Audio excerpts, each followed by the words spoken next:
నేను ఒక కళాకారుని. మాది పలాని రాయచోటి మండలం మాధవరం గ్రామం. మాకు ఈ ప్రభుత్వం వచ్చిన కాడి నుంచి ఆర్టీసీ బస్సు సౌకర్యాలు కానీ కొంచెం మెరుగుపరిచినారు.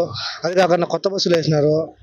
నెక్స్ట్ పల్లెల్లో కరువు కాలంలో ఎంతో వాటర్కి ఇబ్బంది పడుతున్న వాళ్ళకి బోర్లు వేయించి సిమెంట్ రోడ్లు, సీసీ వర్కులు మా ఎమ్మెల్యే మండిపల్లి రాంప్రసాద్ రెడ్డి అన్న గారు అభివృద్ధి కార్యక్రమాలు ఎన్నో చేస్తారు.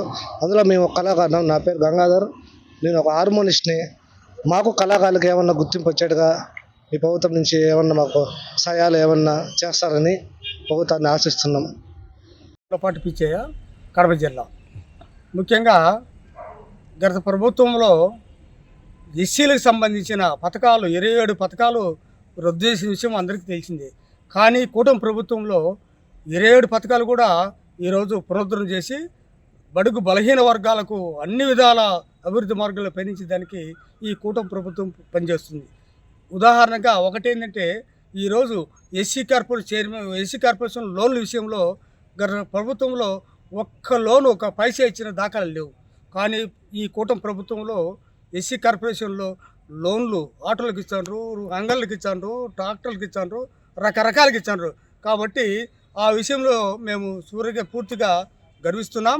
ఎందుకంటే ఈ ప్రభుత్వంలో కూటమి ప్రభుత్వంలో అన్ని విధాల బడుగు బలహీన వర్గాల వారు అభివృద్ధి మార్గం పయనించడానికి పూర్తిగా మేము ఆశిస్తున్నాం. ఎందుకంటే ఈరోజు కార్పొరేషన్లో అన్ని విధాల రకరకాలుగా మాకు చేదోడు వాదోడు ఉండేదానికి ఈ కూటమి ప్రభుత్వం మాకు వచ్చే.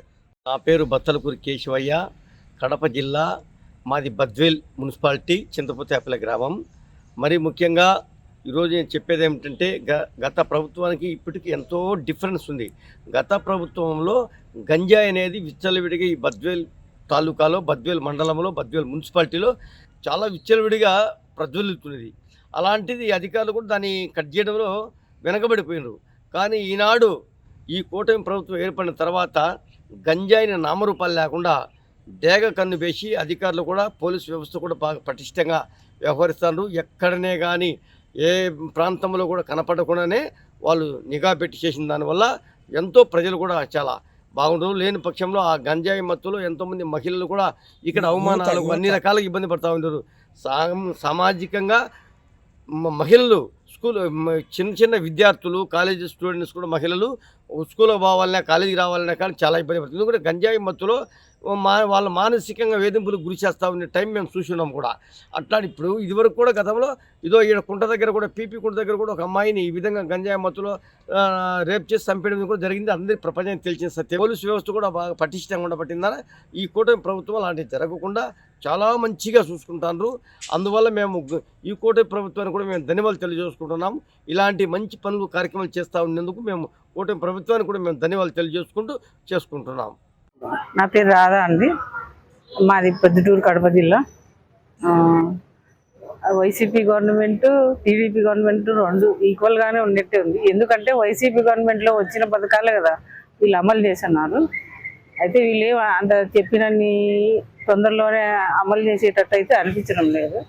వీళ్ళకేమో అంతగా ఊరికనే ఎలక్షన్ల కోసం అని హామీలు ఇచ్చినట్లు ఉన్నారు. అదే ఇంక చూడాలండి ఏం అమలు చేశారో ఏమో అని, పథకాలన్నీ చూడాలి. అయితే ఒక రాజధాని ఉంటేనే మంచిదండి.